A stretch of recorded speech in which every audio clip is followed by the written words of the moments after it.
In this episode of CBS News, we will be discussing Joseph Kony. Joseph Kony, the self-appointed messiah of the Lord's Resistance Army, also known as the LRA, is responsible for the abduction of thousands of children and killing of innocent people. In 2005, an international criminal court arrest was put out for Joseph Kony on 12 counts of crime against humanity and 21 counts of war crime. To this day, Joseph Kony remains uncaptured and alive. We have brought in a historian to discuss the history of Uganda and the circumstances at which Kony was influenced by. I will give a brief history of Uganda and the circumstances that led to the development of various criminals we're going to discuss later in our presentation. So when Uganda ended its independence from the British in 1962, there were various disputes that led to many people claiming legitimacy over the presidents of Uganda. Amongst them was Idi Amin, who was a military general, and he rose into prominence in 1971. At this time, another key player, Yoweri Museveni, was in exile in Tanzania. There he founded another military group called the Front for National Salvation, which helped overthrow Idi Amin in 1971 because of his cruelty and betrayal of independence for the people of Uganda. Museveni held various post-translational government posts when he was still young, and at this time there were various elections that were held. However, he never really won of them.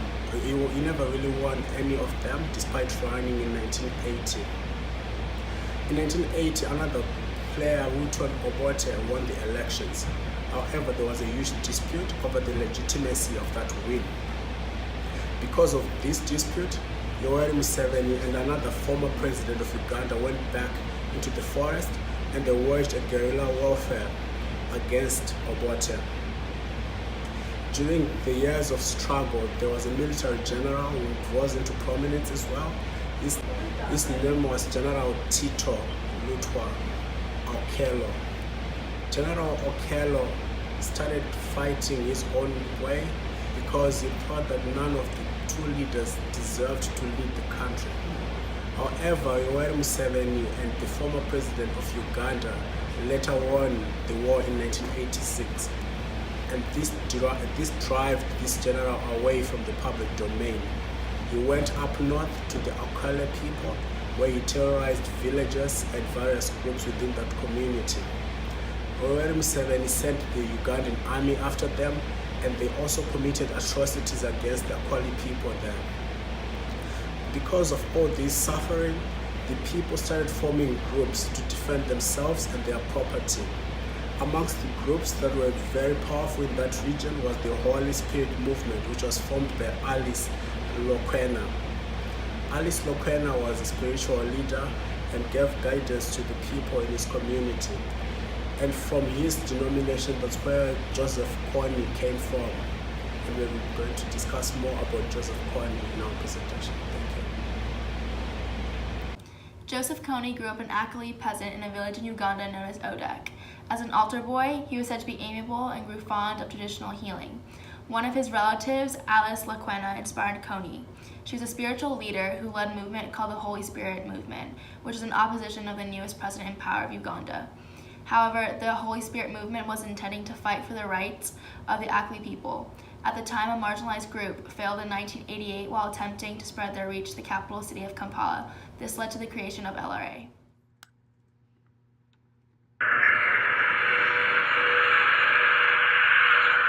For 26 years, Kony has been kidnapping children into his rebel group, the LRA.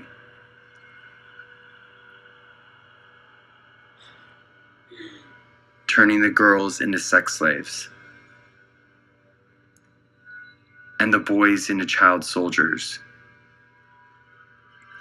He makes them mutilate people's faces, and he forces them to kill their own parents. The LRA developed around their self-proclaimed leader, Kony, who galvanized support by proclaiming to be an immortal and omniscient spiritual medium. In doing so, Kony recruited thousands of people into the readily armed LRA. As their ranks grew, Kony's army became increasingly violent, reaching their height during the mid-1990s. During this time, the former altar boy led his group throughout Uganda, South Sudan, the Democratic Republic of the Congo, and the Central African Republic, leaving a path of destruction and suffering. In his wake, Kony ransacked villages, enslaved the inhabitants, and sold them into lives of slavery, including countless who were sold off as sex slaves. When the LRA didn't enslave, they killed and maimed, often cutting off the hands, noses, and lips of their victims. The LRA soon began to target boys in the criminal exploits, kidnapping them from their families, abusing them, and eventually turning them into child soldiers, ready to supplement the ranks of Kony's army. All told, the crimes of the LRA have displaced over 2 million Africans, killed over 100,000 people, and resulted in 20,000 becoming child soldiers or sex slaves. Worse yet, the LRA and Kony continue to operate today, nearly 30 years after they were formed, though their numbers have dwindled to less than 100. This hasn't tamed the group's propensity for crime and violence. In the first half of 2016 alone, the group had kidnapped nearly 500 civilians across 3 different countries. Here we have Stephanie talking about how the age-graded life course theory gives insight into Kony's crimes. Over the course of Kony's life, he has undoubtedly encountered many life-changing experiences that have shaped him into who he is today. These experiences have affected the trajectory of his life, and such events are known as transitions. The age-graded theory of crime explained that it is a combination of these social events, along with individual characteristics, that determine an individual's propensity to commit crime. Over time, an individual's propensity for crime may change as they encounter different life experiences that may cause him or her to increase or decrease their level of criminal activity. In Kony's case, a key transitional event occurred when he decided to join the Holy Spirit movement, led by Alice Lakwena. This movement was a rebellion, intended to enfranchise the Akoli people to whom Kony belonged. And this manifested itself as a resistance to the oppression of the Ugandan government. Despite the failure of this movement, it had a dramatic effect on Kony, who was inspired to create the LRA the very same year the HSA failed.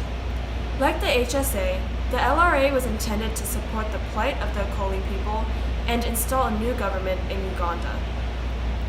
Like Lakwena, Kony posed as an omniscient spiritual medium in order to gain power and authority, similarly using violence and religion in achieving the LRA's goals. The trajectory that resulted from this life-altering experience is defined by the 30-year criminal history of the LRA, including crimes such as sex trafficking and murder, and indictments from the International Criminal Court. Next, Hannah will discuss how Sutherland's theory of differential association applies to Kony and the crimes he has committed. Kony's criminal activity did not develop solely from his past life experiences, but was also influenced by individuals who he was associated with. Edwin Sutherland posited this in his theory of differential association, where he stated that criminal behavior was learned through interaction with people who have attitudes and motivations that are associated with criminality. Throughout his life, Kony interacted with countless individuals who had these attitudes and motivations, who were also engaged in excessive deviant behavior, namely Alice Lakwena.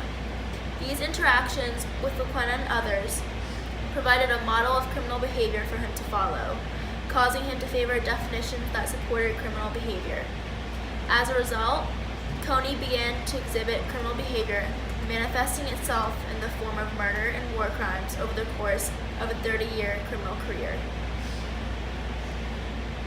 Finally, Mike is here to discuss how Sykes and Matza's neutralization theory applies to the case of Kony. Kony, like most other criminals, have the need to neutralize the guilt and shame he feels for the horrible things that he has committed. In other words, he needs to internally justify his behaviors. Sykes and Matza's neutralization theory explains that there are 5 techniques in which criminals do this. One of them is the denial of victims, where the criminals transform their victims into justifiable targets for illegal treatments. Some common examples for this technique including blaming the victims for the incident and viewing the victims as enemies. In Kony's case, before the formation of the Lord Resistance Army, a coup led by the current Uganda president overthrew the Kony president that was in office at the time. Kony, being an Akoli, would view supporters of the current regime as enemies to his race and his atrocities and mass killings as revenge. And now we send to our field officer Ethan, where he is interviewing individuals about their knowledge of Joseph Kony. So I'm Ethan, I'm from CBS News, and I was just wondering if you'd ever heard of Joseph Kony or the Kony 2012 movement. I have, yeah. Do you think that the movement or Joseph Kony are still prevalent today, and if so, how?